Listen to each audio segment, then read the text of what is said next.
राजा चित्रदेव का राजमहल नर्मदा नदी के तट पर था।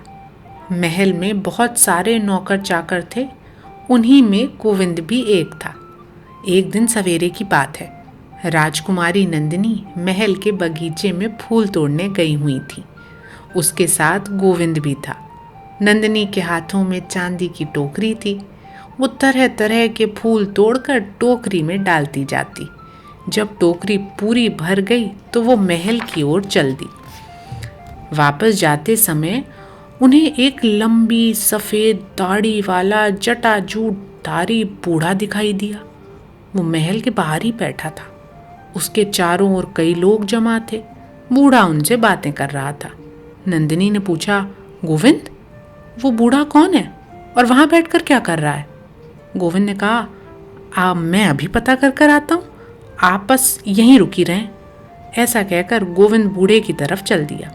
कुछ ही मिनटों में लौट आया और राजकुमारी से बोला, राजकुमारी, बूढ़ा ज्योतिषी है, कहता है मैं किसी को भी ये बता सकता हूँ कि उसकी शादी किससे होगी। राजकुमारी ने चकित होकर पूछा, सच? कैसी अनोखी बात है, पर बताता कैसे है? गोविंद ने समझाते हुए कहा, वो घास के 2 तिनके लेकर उन्हें आपस में बांध देता है और फिर कहता है कि ये विवाह की ब्रह्म गांठ है। राजकुमारी ने कहा, तुम फिर बूढ़े के पास जाओ और ये पूछ कर आओ कि हमारी शादी किससे होगी। गोविंद ने कहा, राजकुमारी, ऐसा करना बुद्धिमानी नहीं होगी। इस तरह के ज्योतिषी लोगों को खुश करने के लिए झूठ मूठ की बातें करते फिरते। ये उनका रोजी कमाने का धंधा है। आप ऐसे लोगों के चक्कर में ना फंसें। ऐसे लोगों से बचकर रहने में ही भलाई है। राजकुमारी ने तुनक कर कहा, हमने तुम्हारी राय नहीं पूछी, फौरन जाओ, जो हम कह रहे हैं पूछ कर आओ।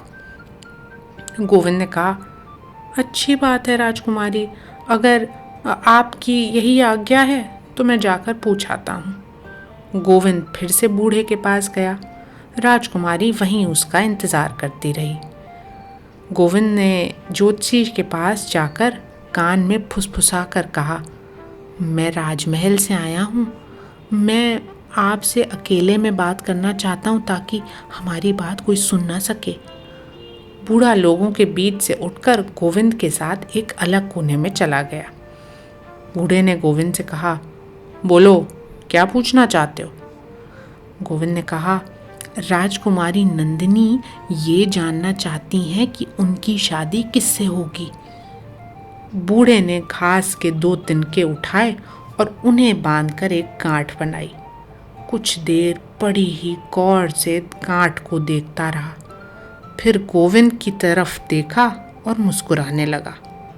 उसने कहा, राजकुमारी नंदिनी की शादी तुमसे होगी। हैं? मुझसे?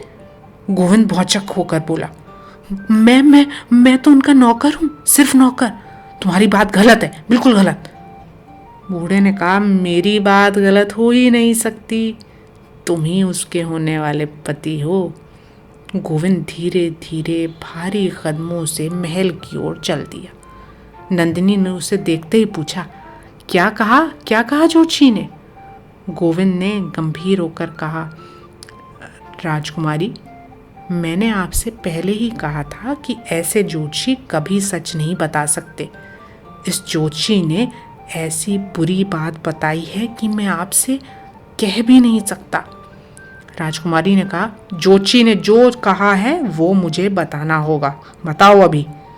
गोविंद ने कहा, उसने इतनी बुरी बात कही है कि मैं उसे ज़बान पर भी नहीं ला सकता।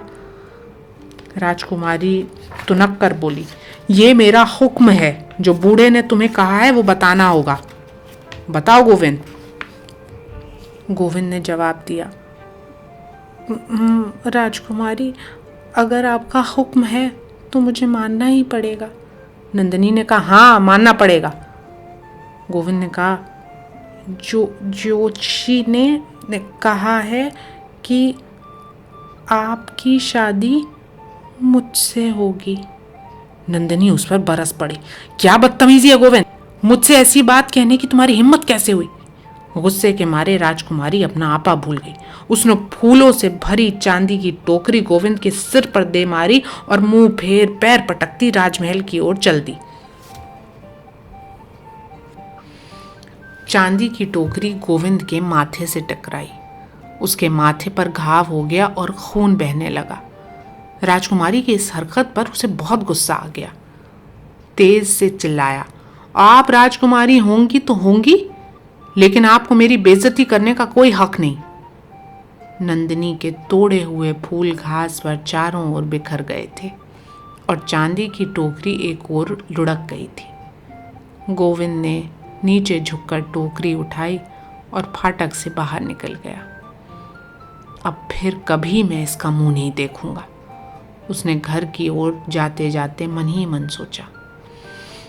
गोविंद ने तय कर लिया था कि अब राजकुमारी के महल में नौकरी करने के बजाय कहीं दूर देश की यात्रा पर जाना चाहिए और वहीं कोई काम खोजना चाहिए।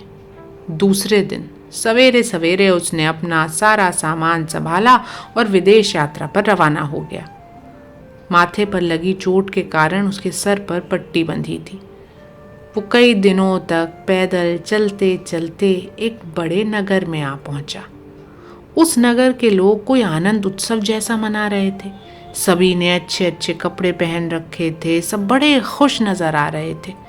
गोविंद ने एक लड़के से पूछा, यहाँ तो भैया बड़ी चहल पहल है, यहाँ क्या हो रहा है? लड़के ने जवाब दिया, तुम्हें पता नहीं, आज हमारे नए राजा का चुनाव होगा। लड़के की बात सुनकर गोविंद ने इस बारे में सभी कुछ जानने की इच्छा प्रकट की। लड़के ने उसे बताया, इस देश के राजा का अभी हाल ही में इंतकाल हुआ है। मरने से पहले वो हुक्म दे गए थे कि अगले राजा का चुनाव एक हाथी करे।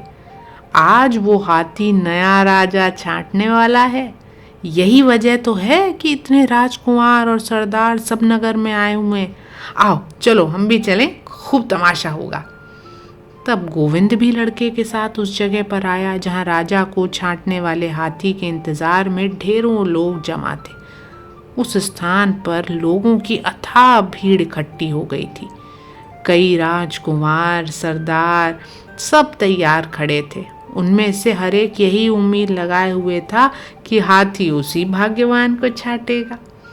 थोड़ी ही देर में बाजे गाजे ढोल ताशों की आवाज के साथ शाही हाथी ने प्रवेश किया। वो बड़े बड़े दांतों वाला शानदार हाथी था और इस खास मौके के लिए बड़ी खूबसूरती से उसे सजाया गया था। हाथी की सूंड में एक सुंदर हार था। उसे वो हार अच्छी तरह देखभाल कर उस भाग्यवान को पहनाना था जो देश का भावी राजा बनने वाला है। हाथी धीरे धीरे आगे बढ़ने लगा। उसने हर एक को गौर से देखा, मगर किसी के गले में भी हार डाले बिना आगे बढ़ जाता। उसने एक एक कर सभी राजकुंवरों और सरदारों को देखा, पर उनमें से किसी को भी राजा नहीं छांटा। अब वो राजकुंवरों को छोड़कर उस ओर बढ़ा जिस ओर साधारण जनता खड़ी थी। किसी ने जोर से चिल्लाया, हाथी असली राजा की खोज कर रहा है। जनता में सनसनी सी फैल गई। लोग जोर जोर से आवाजें लगाते और हाथी को पुचकारते हुए अपनी ओर आकर्षित करने की कोशिश करने लगे। हर कोई हाथी के नजदीक जाना चाहता था, उसे थपथपाना चाहता था, मगर हाथी शांति से डगमगाता हुआ चलता रहा। तभी अचानक गोविंद हाथी के सामने पड़ गया। हाथी रुका, थोड़ा नजदीक आया और गौर से गोविंद को देखने लगा। फिर उसने गोविंद के आगे झुककर उसके गले में हार पहना दिया। गोविंद के गले में हार पड़ते ही शंख ध्वनि होने लगी, ढोल नगाड़े बजने लगे। राज्य के मंत्रियों और कर्मचारियों ने गोविंद के आगे झुककर सम्मान प्रकट किया। गोविंद के तो आश्चर्य का ठिकाना ना था। उसे लगा जैसे वो कोई सपना देख रहा हो। उसे यकीन ही नहीं आ रहा था कि जो कुछ हो रहा है वो सच है। इसके बाद गोविंद को उसी हाथी पर बिठाया गया जिसने उसे देश का राजा चुना था। फिर एक शानदार जुलूस के साथ उसे महल की ओर ले जाया गया। वहां उसका विधिवत राज्याभिषेक किया गया। गोविंद एक नेक राजा था, बहुत समझदार, बुद्धिमान और सज्जन। उसकी प्रजा उसका सम्मान करती थी और उसे बहुत चाहती थी। बहुत जल्दी ही एक महान और अच्छे शासक के रूप में उसकी कीर्ति दूर दूर तक फैल गई। गोविंद को राजा बने अब काफी दिन हो गए थे। अब उसके विवाह का समय भी आ गया। राजा ने योग्य दुल्हन की खोज में अनेक स्थानों को दूत भेजे। नंदिनी के पिता चित्रदेव ने भी प्रसिद्ध राजा गोविंद के बारे में सुना। उन दिनों वो नंदिनी के लिए योग्य वर की तलाश में थे। उसने सोचा, अगर गोविंद के साथ नंदिनी का विवाह हो जाए तो कितना अच्छा रहेगा। उसने राजा गोविंद के पास विवाह का संदेश भेजा। गोविंद तुरंत राजी हो गया। नंदिनी और गोविंद की शादी बड़ी धूमधाम से हुई। सभी ने वर और वधू के लिए मंगल कामना की। जब गोविंद नंदिनी को लेकर अपने राज्य लौटा तो राज्य में खुशियां मनाई गई। लोग अपनी नई रानी को पाकर बहुत खुश थे। एक दिन नंदिनी ने गोविंद से पूछा, आपके माथे पर ये चोट का निशान कैसा है? इतना बड़ा घाव अवश्य किसी लड़ाई के मैदान में लगा होगा। गोविंद मुस्कुराया और कहा, ये निशान विवाह का पवित्र चिन्ह है। नंदिनी ने कहा, मैं आपका मतलब समझी नहीं, साफ साफ बताइए ना। गोविंद ने कहा, सीधी सी बात है, ये निशान मेरे अच्छे भाग्य का चिन्ह है। इसने मुझे राजा बनाया और इसी ने मुझे तुम्हारा पति भी बनाया है। नंदिनी ने कौतूहल से बेताब होकर कहा, महाराज, पता नहीं आप क्या पहेली बुझा रहे हैं, सीधे तरीके से बतलाइए ना, आपको ये चोट कहाँ लगी? गोविंद ने कहा, अच्छी बात है, तुम जरा देर यहाँ रुको, मैं अभी सारी बात बताए देता हूँ। इतना कहकर गोविंद कमरे से बाहर चला गया और थोड़ी ही देर में एक चांदी की टोकरी लेकर वापस आया। याद करो, ये क्या है? गोविंद ने नंदिनी से पूछा। नंदिनी ने टोकरी की ओर देखा। पहले तो वो उलझन में पड़ गई, फिर उसे एकाएक सब कुछ याद आ गया। वो उसी की टोकरी थी। उसने कहा, ओह, ये टोकरी तो मेरी है। उसने गोविंद की ओर गौर से देखा। गोविंद? वो चौंक कर बोली, अब मैं समझी कि आप वही गोविंद हैं। ये टोकरी मैंने आप पर फेंकी थी। क्षमा कीजिए, मुझे क्षमा कीजिए। मुझे पता है कि ये चोट मेरी ही लगाई हुई है। उस दिन मैंने आपसे बहुत बुरा बर्ताव किया था। आप मुझे क्षमा कर दीजिए, माफ कर दीजिए मुझे। इसमें क्षमा की क्या बात है रानी? गोविंद ने जवाब दिया। टोकरी फेंकने के लिए तो मुझे ही तुम्हें धन्यवाद देना चाहिए। धन्यवाद? और मुझे क्यों?